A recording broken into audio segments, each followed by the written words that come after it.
So how are you? Where are you located? Belfast. Really? Yeah, it's a lovely time. Yeah.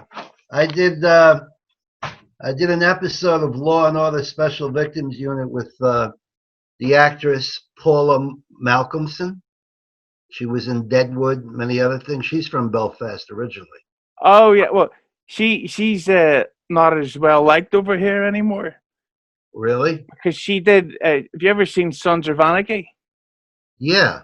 Well, they did a whole season set in Belfast that Oh, they might as well have fucking set it on the moon because it was so like there was a British Union Jack in the IRA hangout. It's like what? no, I got you. I see. I understand. I understand. That's wild. Uh, That's wild. So what time is it? What time is it there now? it's just 12 past 8 o'clock. Okay.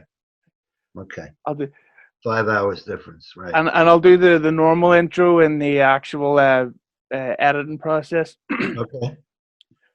uh, Welcome into the podcast right now. Someone who scared the crap out of me for years growing up as a kid, and he's going to give me a severe beating after this one. The legendary Vincent Curatola. Mr. Curatola, how you doing today? I'm well. Please call me Vince. You know what? That just proves that we are best friends. Thank you. Uh, Thank you. but I gotta ask you, obviously, with all of the stuff going on in America and Ireland at the minute, a lot of riots over racism claims and stuff. Not that we're going to talk about serious political shit, but initially this September, the plan was for the release of The Many Saints of Newark, the Sopranos prequel film. Well, I believe it's been postponed until 2021. But that's actually the thing that I'd love to ask you about. Uh, Yeah. do you think that film's ever actually going to be released? Because it's about the race riots. And I don't think you can do a film about race without saying a certain word. And Well, actually, I think I don't know much about it except that I believe the time frame will be 1968 in Newark, New Jersey. And yeah, at the time, organized crime was very strong in those days, especially in the state of New Jersey. And I think that possibly the racial unrest at the time would be somewhere in the storyline, but certainly it's what I believe to be more about the beginnings of the Soprano crime family. I would say that the unrest was probably something that was just part of the scenery at that time. but I have this tremendous fear because not like I've like nobody wants to encourage all that shit.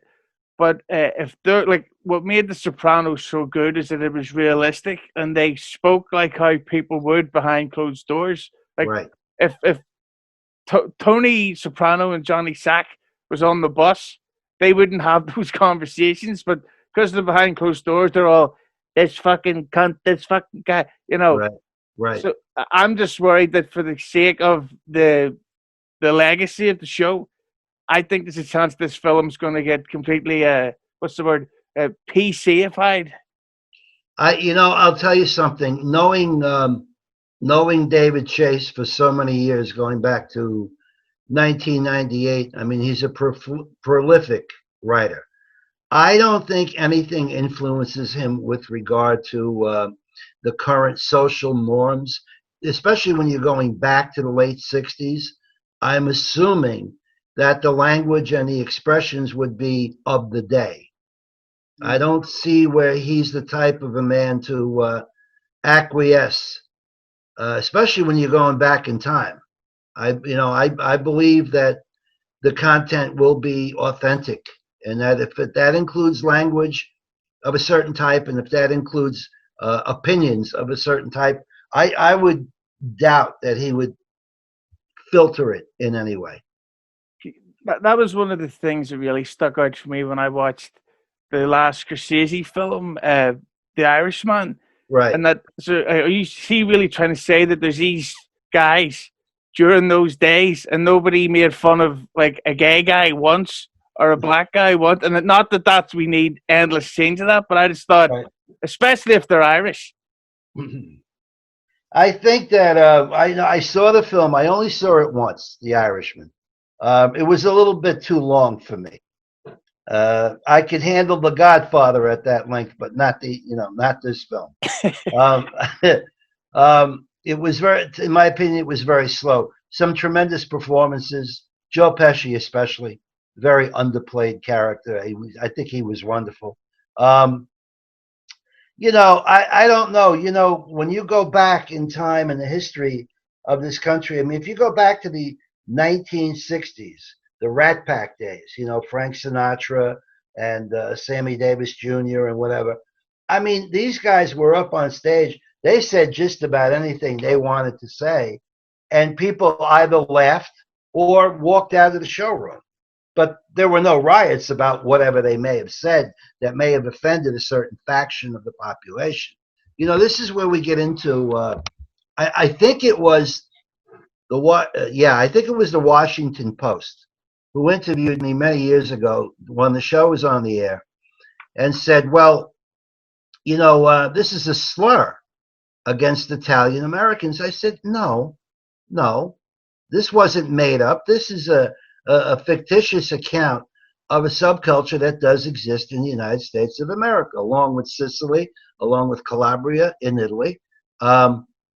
The reporter said to me, he says, but it's a little over the top. I said, well, change the channel. You don't just have HBO, do you? You must have other channels. Just change the channel. But I did say to him, I said, did you ever take a field trip to Arlington National Cemetery outside of Washington, D.C.? Oh, yeah, when I was a kid, I went. I said, you see all the headstones of all the people who fought so that we can have freedom of expression? Have you forgotten this? We're free to express ourselves. You don't have to listen to it. You don't have to watch it. But it is about freedom of, especially artistic expression. So, But yeah, no, you're completely right. And the thing that worries me is it just say The Sopranos was made today. In fact, this goes for any TV show being made today. Even the fucking Game of Thrones or Walking Dead that has dragons and zombies, and it has to be politically correct. yeah. Like if Sopranos is made today, I actually wrote this down. Tony Soprano would be a vegan black dwarf going through a sex change. And actually, I think that's not a bad idea for a show. Are you interested? No, it's not a bad idea for a show. But I think what you're asking me is if it was in production today, being written today, would it change because of the political climate? I have to say again, knowing David Chase, I don't believe so. I believe it would be whatever would be needed with regard to language or opinion of those characters. I do not believe he would hesitate to use it. Here's a question for you about Sopranos. Now, it's redundant me saying it's the best TV show ever because everybody says that. But do you think that they ever sometimes went a little wrong creatively? My issue with it at one point was I thought, for whatever reason, I don't know, I felt that Tony Soprano went to see the psychiatrist far too often. Those were the scenes that just knocked me like out of the picture. For him to sit there and bear, which of course was the premise of the entire show. Here you have a mob guy going to see a psychiatrist. But unfortunately, those scenes did not capture me at all.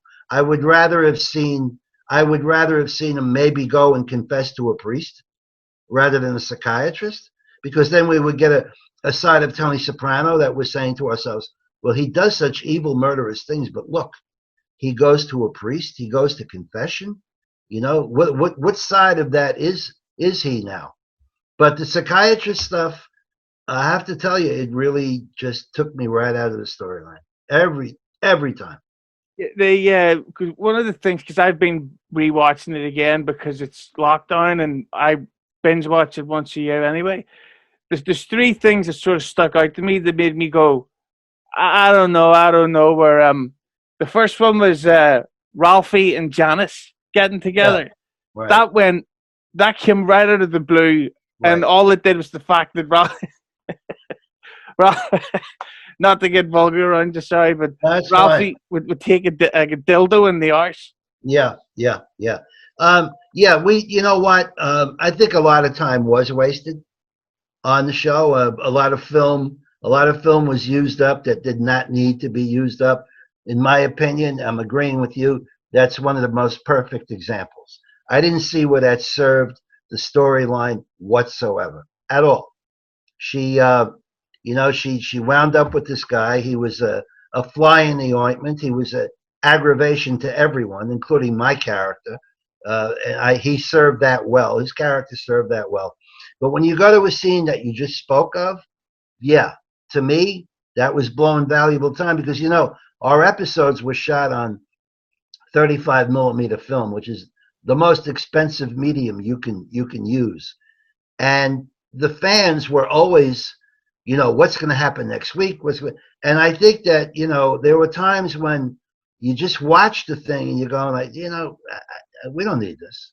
We don't need this storyline. I mean, it's boring. It was boring to me. Janice's romances were very boring to me. So what can I Uh, say? well, I tell you what wasn't born to me was a movie I watched recently. You were in Patriots Day with Mark Wall Hamburger and Pete Burger. I think a lot of meat in that movie. Uh, it's so fucking intense, and the fact that it's real, Mhm. it's terrifying that this stuff actually happened. That people are just trying to raise a few bucks for charity. Next thing you know, they're dead. Yes, Uh, exactly. it's a brilliant film. Everybody's great in it, especially me. I'm not even in it. I just want to conclude myself.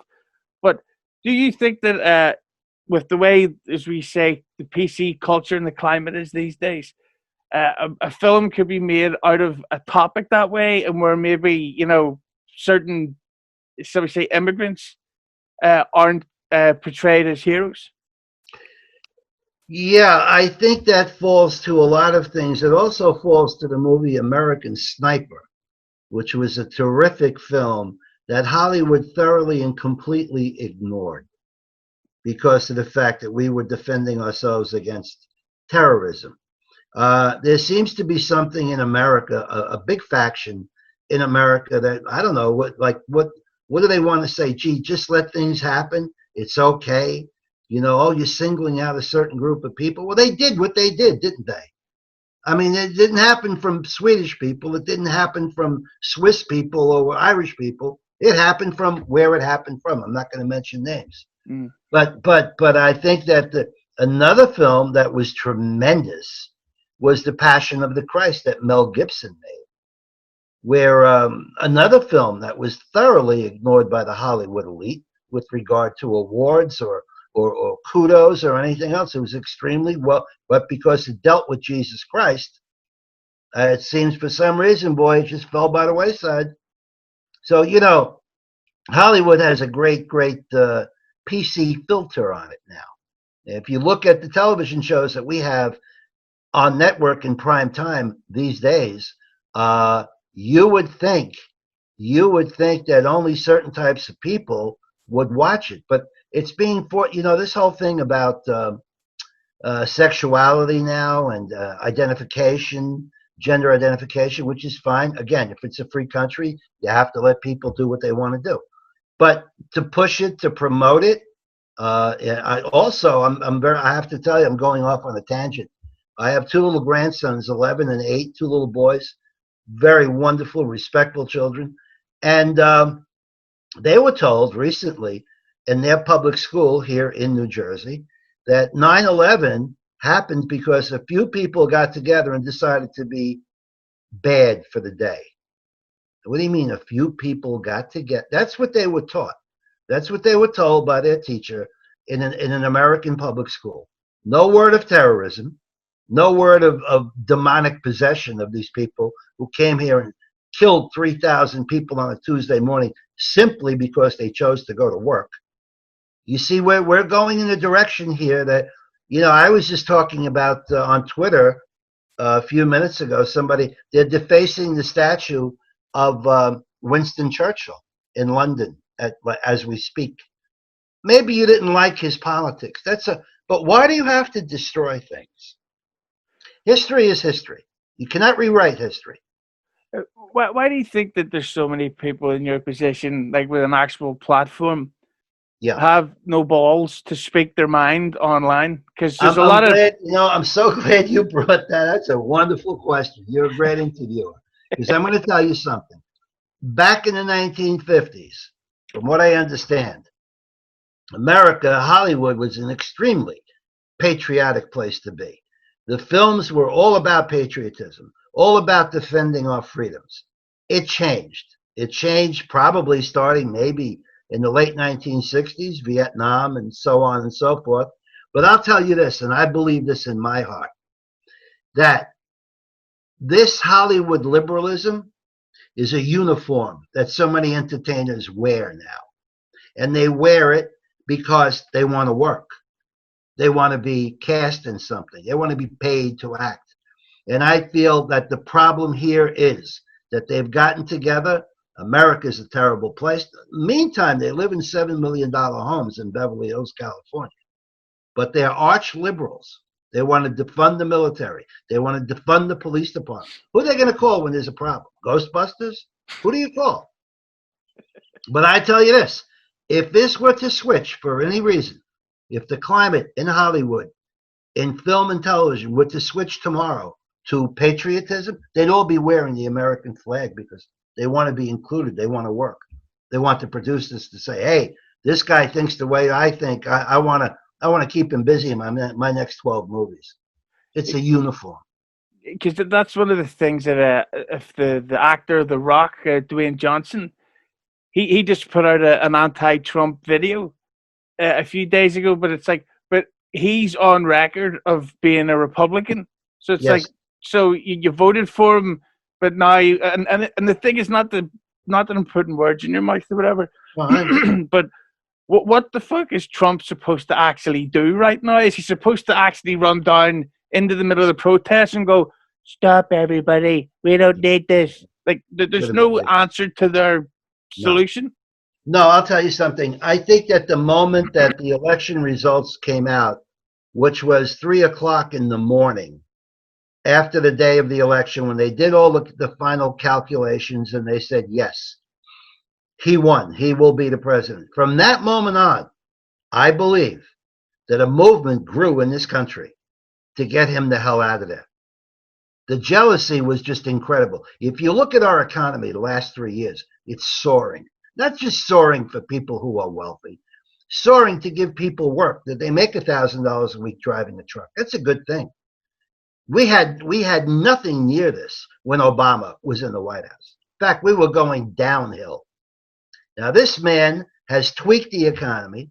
He has reinforced our military. And I think it was Franklin Delano Roosevelt said, speak softly, but carry a big stick. We now carry a big stick again. And we've helped everyone in this world.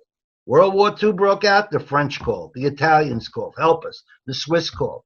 America has helped everyone. How'd we do that? With a massive military force, which the liberals at this point would like to see defunded, and that money go to reinforcing welfare checks every month for people who never worked a day in their lives. Well, just as we get, by the way, I totally agree with you. Not that didn't want to sound like I was leaving you hanging, but just as we're sort of getting ready to wrap up here, obviously with the COVID, did you hear about that stuff? The COVID? Yeah.